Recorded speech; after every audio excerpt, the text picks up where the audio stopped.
మాట్లాడే వాళ్ళందరూ దొంగలే, మాట్లాడడానికి లేదు అంటే మా వాక్ స్వాతంత్రాన్ని హరించినట్టే.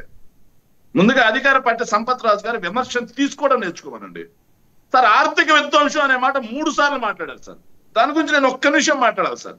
ఆర్థిక విధ్వంసం అయితే మీ పయ్యావుల కేశవ్ గారు ఎందుకయ్యా గ్యారంటీడ్ నాన్ గ్యారంటీడ్ డెట్ మొత్తం కలుపుకొని 3,30,000 కోట్ల రూపాయలు మాత్రమే వైఎస్ఆర్ కాంగ్రెస్ పార్టీ హయాంలో చేశారు అని చెప్పి ఎందుకని చెప్పి ఇచ్చారు? మీ పయ్యావుల కేశవ్ గారు ఎందుకు ఇచ్చారు చెప్పండి దానికి సమాధానం. నెక్స్ట్ ఇంకో పాయింట్ ఏంటంటే మీరు చెప్తున్నట్టు మరి ఈ 14 నెలల్లో 2 లక్షల కోట్లు అప్పు దాటిపోయింది కదా, లెక్కతో సహా చెప్పమంటావా? నన్ను చిట్టా పద్దు విప్పి చెప్పమంటావా? మరి ఎంత జరుగుతున్నప్పుడు ఇది ఆర్థిక విధ్వంసం మళ్ళీ మాట్లాడదాం శేఖర్ రెడ్డి గారు. మరి ఎలా మాట్లాడారు ఆర్థిక విధ్వంసం అని?